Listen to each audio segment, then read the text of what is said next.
ಗಿಲ್ಲಿಯಿಂದನೇ ನಾನು ಬೆಳೆದಿದ್ದೀನಿ ಅಥವಾ ಗಿಲ್ಲಿ ಬಂದಿದ್ದಕ್ಕೆ ನನ್ನ ಹೆಸರು ಅಂತ ನೀವೆಲ್ಲ ಅನ್ಕೊತೀರಾ, ವಿಚ್ ಇಸ್ ರಿಯಲಿ ರಾಂಗ್.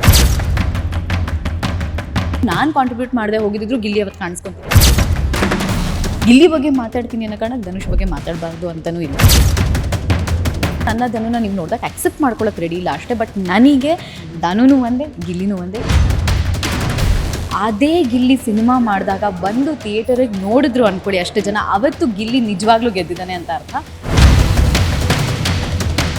ನಿಮಗೆ ಗಿಲ್ಲಿ ಜಾಸ್ತಿ ಇಷ್ಟ ಆಗಿರಬಹುದು, ಹಾಗಂತ ನಾನು ಇಬ್ಬರೂ ಫ್ರೆಂಡ್ಶಿಪ್ಪಲ್ಲಿ ನಾನು ಮೇಲೆ ಕೆಳಗಡೆ ಮಾಡೋದಕ್ಕೆ ಡೆಫಿನೆಟ್ಲಿ ಆಗಲ್ಲ. ಗಿಲ್ಲಿ ಆ್ಯಕ್ಟ್ ಮಾಡೋಂತಹ ಸಿನಿಮಾದಲ್ಲಿ ನಿಮಗೊಂದು ಫೀಮೇಲ್ ಲೀಡ್ ಆಗಿ ಅವಕಾಶ ಬಂದರೆ ಆ್ಯಕ್ಟ್ ಮಾಡ್ತೀರಾ? ಒಂದಷ್ಟು ಮಾತುಕತೆನೂ ಆಗಿದೆ, ಕನೆಕ್ಟ್ ಆಗಿಲ್ಲ ಅಷ್ಟೇ. ಕನೆಕ್ಟ್ ಆದರೆ ಡೆಫಿನೆಟ್ಲಿ ಮಾಡ್ಬೋದು. ಅಂದರೆ ಗಿಲ್ಲಿ ಜೊತೆಗೆ ಗಿಲ್ಲಿ ಸಿನಿಮಾಗೆ. ಹೌದಾ?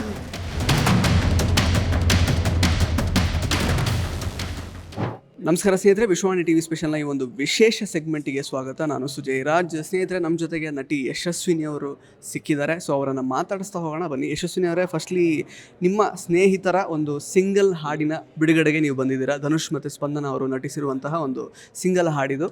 ಸೊ ಹಾಡು ನೋಡಿರ್ತೀರಾ. ಸೊ ಎಷ್ಟು ಖುಷಿ ಇದೆ, ಏನು ಅನ್ನಿಸ್ತಾ ಇದೆ? ಸಿಕ್ಕಾಪಟ್ಟೆ ಖುಷಿ ಇದೆ actually. I feel very proud, ಯಾಕಂದರೆ ಧನು ಒಂದೊಂದು ಹೆಜ್ಜೆನ ಇಡ್ತಾ ಹೋಗ್ತಾ ಇದ್ದಾನೆ. ಸೊ ನಾನು ಸದಾಕಾಲ ಅವನಿಗೆ ಸಪೋರ್ಟ್ ಮಾಡೋದಕ್ಕೆ ಇದ್ದೇ ಇರ್ತೀನಿ.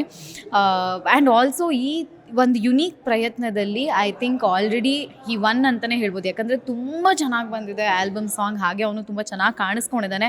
ಆ್ಯಂಡ್ ನನಗಂತೂ ತುಂಬ ಖುಷಿ ಇದೆ ಅವನನ್ನು ಈ ಥರ ಒಂದು ಆಲ್ಬಮ್ ಸಾಂಗಲ್ಲಿ ಈ ಒಂದು ಲುಕ್ಕಲ್ಲಿ ನೋಡೋದಕ್ಕೆ. ಸೊ ಅಂದರೆ ನಮಗೆ ನೀವು ಸಿಕ್ಕಿರಲಿಲ್ಲ, ಹಾಗಾಗಿ ಈ ಪ್ರಶ್ನೆ ಕೇಳ್ತಾ ಇದ್ದೀನಿ ಅಷ್ಟೇ. ಸೊ ಸಾಕಷ್ಟು ವರ್ಷಗಳಿಂದ ಅಂದರೆ ಪ್ರಾಜೆಕ್ಟ್ಸ್ಗಳು, ಅಂದರೆ ಫಾರ್ ಎಕ್ಸಾಂಪಲ್ ಈಗ ಡ್ಯಾನ್ಸ್ ಶೋಸ್ ಆಗಿರ್ಬೋದು, ಸೀರಿಯಲ್ಸ್ ಆಗಿರ್ಬೋದು, ಸಿನಿಮಾ ಆಗಿರ್ಬೋದು, ಕುಲದಲ್ಲಿ ಕೀಳಿ ಯಾವುದು ಅದರಲ್ಲೂ ಕೂಡ ನೋಡಿದ್ದೀವಿ ನಾವು ಆ್ಯಕ್ಚುಲಿ ಯೋಗರಾಜ್ ಭಟ್ ಅವರ ಪೇರಾಗಿ. ಸೊ ಈ ಚಿತ್ರರಂಗದಲ್ಲಿ ಸಕ್ರಿಯವಾಗಿದ್ದೀರಾ. So how is industry treating you, how is life, ಏನು ಹೇಳೋಕ್ಕೆ ಇಷ್ಟಪಡ್ತೀರಾ? ಗೋಯಿಂಗ್ ಆನ್, ಚೆನ್ನಾಗಿ ನಡೀತಿದೆ ದೇವರ ದಯೆಯಿಂದ. ಅದನ್ನೇ ಹೇಳೋದು ನಾನು ಆ್ಯಕ್ಚುಲಿ ಎಲ್ಲ ಕಡೆ. It's going on. ಒಂದಾಗ್ತಾನೆ ಒಂದು ಹೊಸ ಪ್ರಯತ್ನಗಳನ್ನ ನಾನು ಮಾಡ್ತಾ ಇದ್ದೀನಿ. ನನಗಂತೂ ಸುಮ್ಮನೆ ಕೂತ್ಕೊಳ್ಳೋದಕ್ಕೆ ಡೆಫಿನೆಟ್ಲಿ ಇಷ್ಟ ಇಲ್ಲ. ಸೊ ನಾನು ಇವತ್ತಿನ ದಿವಸ ಖಾಲಿ ಕೂತ್ಕೊಂಡಿದ್ದೀನಿ ಅಂದರೆ ನನ್ನ ತಲೆಯಲ್ಲಿ ಇನ್ನೊಂದಷ್ಟು ಥಾಟ್ಸ್ ಓಡ್ತಾ ಇರುತ್ತೆ. ಅದು ಮಾಡಿದ್ರೆ ಚೆನ್ನಾಗಿರುತ್ತೆ, ಇದು ಮಾಡಿದ್ರೆ ಚೆನ್ನಾಗಿರುತ್ತೆ. ಯಾಕಂದರೆ ಜನ ನೋಡ್ತಾರೆ ಅಂತ ಅಂದಿದ ತಕ್ಷಣ ನಾವು ಸ್ಟಾಪ್ ಮಾಡ್ಕೋಬಾರ್ದು. ನಮ್ಮನ್ನು ನಾವು ಜನಕ್ಕೆ ಏನಾದರೂ ಹೊಸದಾಗಿ ಕೊಡೋದಕ್ಕೆ ನಾವು ಪ್ರಯತ್ನ ಮಾಡ್ತಾ ಹೋಗಬೇಕು. ಸೊ ನಾನು ಆ ಪ್ರಯತ್ನದಲ್ಲೇ ಇದ್ದೀನಿ. ಓಕೆ.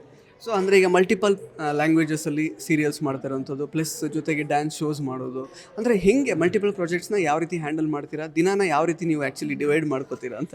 ಆ್ಯಕ್ಚುಲಿ ಕೆಲವು ವರ್ಷಗಳ ಹಿಂದೆ ನನಗದು ಸಿಕ್ಕಾಪಟ್ಟೆ ಕಷ್ಟ ಆಗೋಗಿತ್ತು. ಯಾಕಂದರೆ ಹೈದ್ರಾಬಾದಲ್ಲಿ ಕೆಲಸ ಮಾಡ್ತಿದ್ದೆ, ಇಲ್ಲಿ ಕರ್ನಾಟಕ ಡಾನ್ಸ್ ಮಾಡ್ತಿದ್ದೆ, ಲಕ್ಷ್ಮೀ ನಿವಾಸ ಮಾಡ್ತಿದ್ದೆ, ಹಾಗೆ ಉದ್ಯಾಲಿ ಮೈನಾ ಮಾಡ್ತಾಯಿದ್ದೆ. ಈ 4 ಪ್ರಾಜೆಕ್ಟ್ಗಳನ್ನ ನಾನು ಮಾತ್ರ ನಿಭಾಯಿಸಲಿಲ್ಲ. ನನ್ನ ಜೊತೆ ಇದ್ದ ಒಂದಷ್ಟು ಪ್ರೊಡಕ್ಷನ್ ಟೀಮ್ ಸಹ ನಿಭಾಯಿಸ್ತು ನನ್ನ ಜೊತೆ.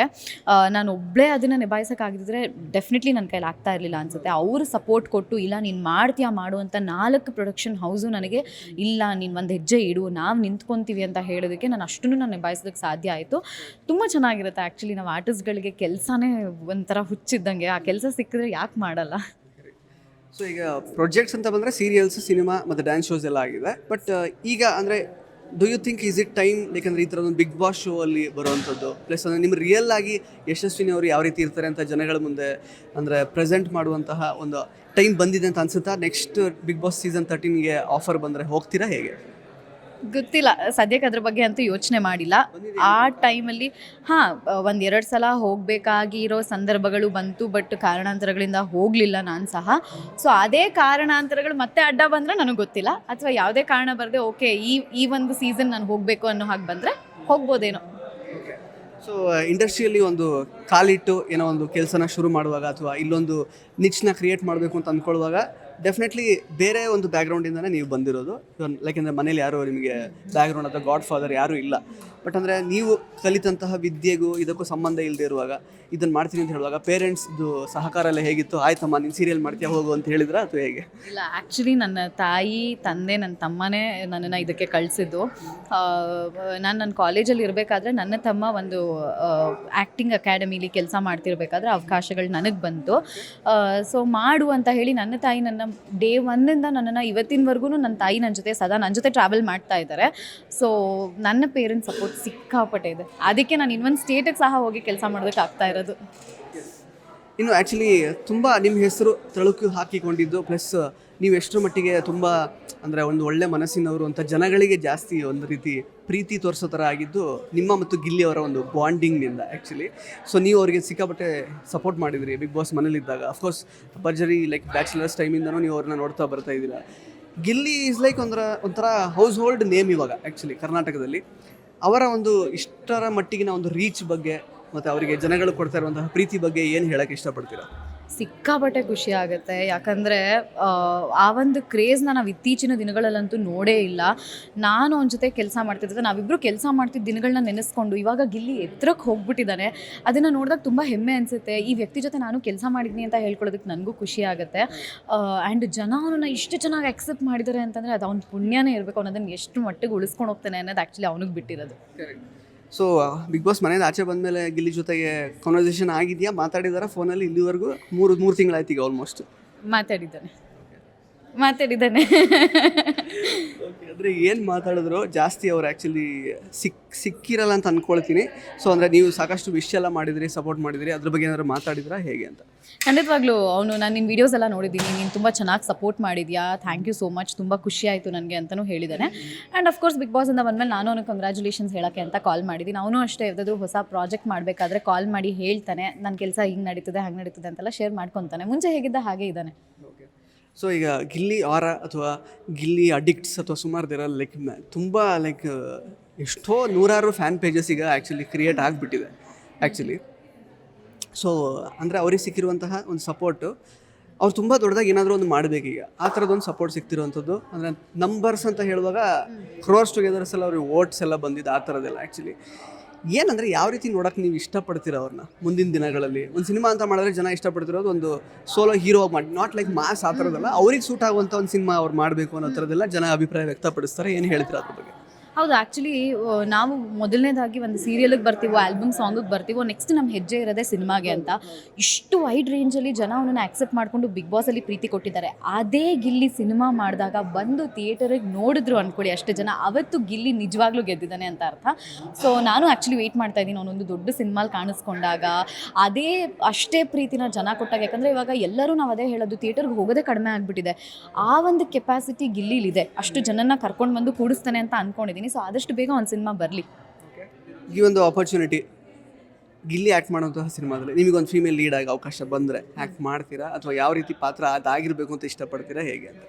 ಪಾತ್ರ ಚೆನ್ನಾಗಿದ್ರೆ ಡೆಫಿನೆಟ್ಲಿ ನಾನು ಆ್ಯಕ್ಟ್ ಮಾಡ್ತೀನಿ.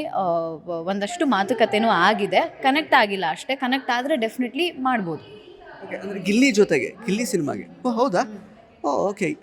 ಓಕೆ ನಾವು ಎಕ್ಸ್ಪೆಕ್ಟ್ ಮಾಡ್ಬೋದಾ ಏನಾದರೂ? ಗೊತ್ತಿಲ್ಲ, ಕನೆಕ್ಟ್ ಆಗಿಲ್ಲ, ಇನ್ನು ಮಾತುಕತೆ ಆಗಿದೆ, ಅದಿನ್ನ ಪ್ರೊಸೆಸ್ ಆಗಬೇಕು, ಸಿನಿಮಾ ಸ್ಟಾರ್ಟ್ ಆಗಬೇಕು, ತುಂಬ ಪ್ರೊಸೀಜರ್ಸ್ ಇದೆ ಅಲ್ವಾ, ಅದಕ್ಕೆ. ಆದರೆ ನೋಡೋಣ. ಬಟ್ ಗಿಲ್ಲಿ ಅವ್ರ ಜೊತೆಗೆ ಇದ್ರ ಬಗ್ಗೆ ಡಿಸ್ಕಷನ್ ಮಾತಾಡಿದ್ದೀರಾ ಏನಾದರೂ? ಗಿಲ್ಲಿಗೆ ಸಹ ಗೊತ್ತು. ಆ್ಯಕ್ಚುಲಿ ಒಂದು ಬಿಗ್ ಬಾಸ್ಗೆ ಹೋಗೋಕ್ಕಿಂತ ಮುಂಚೆನೇ ಇದಾಗಿತ್ತು. ಸೊ ಬಿಗ್ ಬಾಸಿಂದ ಬಂದಮೇಲೆ ಅದಿನ್ನ ಗೊತ್ತಿಲ್ಲ. ಯಾಕಂದರೆ ಇವಾಗ ತುಂಬ ಆಪ್ಷನ್ಸ್ಗಳು ಜಾಸ್ತಿ ಆಗಿರೋದ್ರಿಂದ ಅವ್ರು ಯಾರನ್ನ ಬೇಕಾದರೂ ತೊಗೋಬಹುದು. ಆ್ಯಂಡ್ ಅವ್ರ ಪಾಯಿಂಟ್ ಆಫ್ ವ್ಯೂ ಏನಿರುತ್ತೆ ಅಂತ ನಮಗೂ ಗೊತ್ತಿಲ್ಲ. ಸೊ ಕನೆಕ್ಟ್ ಆದರೆ ಡೆಫಿನೆಟ್ಲಿ ಮಾಡ್ತೀನಿ. ಬಟ್ ಡೆಫಿನೆಟ್ಲಿ ನೀವಿಬ್ಬರು ಪೇರ್ ಆಗಿ ಕಾಣಿಸ್ಕೊಳ್ತೀರ ಅಂದರೆ ಜನ ನಿಜವಾಗ್ಲೂ ಇಷ್ಟಪಡ್ತಾರೆ actually, given the fact that script ಕರೆಕ್ಟಾಗಿ ಅದನ್ನು ನಿಮ್ಮ ಪಾತ್ರಗಳು ಸರಿಯಾಗಿ ಕೂಡ್ಕೊಳ್ಳೋ ಥರ ಬರಬೇಕು ಅಂತ ಹೇಳ್ಬೋದು ಅಷ್ಟೇ. ಸೊ ಒಳ್ಳೆಯದಾಗಲಿ ಯಶಸ್ವಿನಿ ಅವರೇ. ಆದಷ್ಟು ಬೇಗ ಗಿಲ್ಲಿ ಮತ್ತು ಯಶಸ್ವಿನಿ ಅವರು ಆ್ಯಕ್ಟ್ ಮಾಡಿರುವಂತಹ ಸಿನಿಮಾ ಸೆಟ್ಟೇ ಇರಲಿ ಅಂತ ಹಾರೈಸ್ತೀನಿ. ಕೊನೆಯದಾಗಿ ವಿಶ್ವವಾಣಿ ಟಿ ವಿ ಸ್ಪೆಷಲ್ ಜೊತೆಗೆ ಮಾತಾಡಿದ್ದಕ್ಕೆ ಹೇಗೆ ಅನ್ನಿಸ್ತು, ಏನು ಹೇಳೋಕ್ಕೆ ಇಷ್ಟಪಡ್ತೀರಾ? ಥ್ಯಾಂಕ್ ಯು ಸೋ ಮಚ್, ತುಂಬ ಖುಷಿ ಆಯಿತು. ಆ್ಯಕ್ಚುಲಿ ಸುಮಾರು ದಿನಗಳಿಂದ ನಾವು ಮಾತಾಡಬೇಕು ಅಂತ ಅಂದ್ಕೊಂಡ್ವಿ, ಮಾತಾಡೋದಕ್ಕಾಗಲಿಲ್ಲ. ಈ ಒಂದು ಒಳ್ಳೆಯ ಸಂದರ್ಭದಲ್ಲಿ ನನಗೆ ನೀವು ಸಿಕ್ಕಿದ್ರಿ. ಹಾಗೆ ಎಲ್ಲದಕ್ಕಿಂತ ಹೆಚ್ಚಾಗಿ ನನ್ನ ಸ್ನೇಹಿತ ಧನುಷ್ದು ಆಲ್ಬಮ್ ಸಾಂಗ್ ರಿಲೀಸ್ ಆಗಿದೆ. ಪ್ಲೀಸ್ ಅದ್ರ ಬಗ್ಗೆನೂ ಸ್ವಲ್ಪ ಮಾತಾಡ್ತೀನಿ. ನಾನು ಧನುಷ್ ಬಗ್ಗೆ ಮಾತಾಡಿದ್ದೀನಿ ಅಂದ ಮಾತ್ರಕ್ಕೆ ಗಿಲ್ಲಿ ಬಗ್ಗೆ ನಾನು ಮಾತಾಡಲ್ಲ ಅಂತಲ್ಲ. ಗಿಲ್ಲಿ ಬಗ್ಗೆ ಮಾತಾಡ್ತೀನಿ ಅನ್ನೋ ಕಾರಣಕ್ಕೆ ಧನುಷ್ ಬಗ್ಗೆ ಮಾತಾಡಬಾರ್ದು ಅಂತಲೂ ಇಲ್ಲ. ಯಾಕಂದರೆ ಇಬ್ಬರೂ ನನಗೆ ಸ್ನೇಹಿತರೆ. ನಿಮಗೆ ಗಿಲ್ಲಿ ಜಾಸ್ತಿ ಇಷ್ಟ ಆಗಿರಬಹುದು, ಹಾಗಂತ ನಾನು ಇಬ್ಬರೂ ಫ್ರೆಂಡ್ಶಿಪ್ಪಲ್ಲಿ ನಾನು ಮೇಲೆ ಕೆಳಗಡೆ ಮಾಡೋದಕ್ಕೆ ಡೆಫಿನೆಟ್ಲಿ ಆಗಲ್ಲ. ಸೊ ನಾನು ಇವ್ನು ಯಾವುದೇ ಒಂದು ಕೆಲಸ ಮಾಡ್ತಾನಂದ್ರೂ ಬರ್ತೀನಿ, ಅವ್ನು ಯಾವುದೇ ಒಂದು ಕೆಲಸ ಮಾಡ್ತಾನಂದ್ರೂ ನನ್ನ ಸಪೋರ್ಟ್ ಇದ್ದೇ ಇರುತ್ತೆ. ಆ್ಯಂಡ್ ಆಲ್ಸೋ ಅವನ ಆಲ್ಬಮ್ ಸಾಂಗ್ ರಿಲೀಸ್ ಆಗಿದೆ. ಪ್ಲೀಸ್ ಅವನಿಗೆ ನೀವು ಇಷ್ಟು ದಿವಸ ಬಿಗ್ ಬಾಸಲ್ಲಿ ಹೇಗೆ ಸಪೋರ್ಟ್ ಕೊಟ್ಟಿದ್ರು ಅದಕ್ಕಿಂತ ಜಾಸ್ತಿ ಸಪೋರ್ಟ್ ಕೊಡಿ ಅಂತ ಕೇಳ್ತೀನಿ. All the very best to the whole team.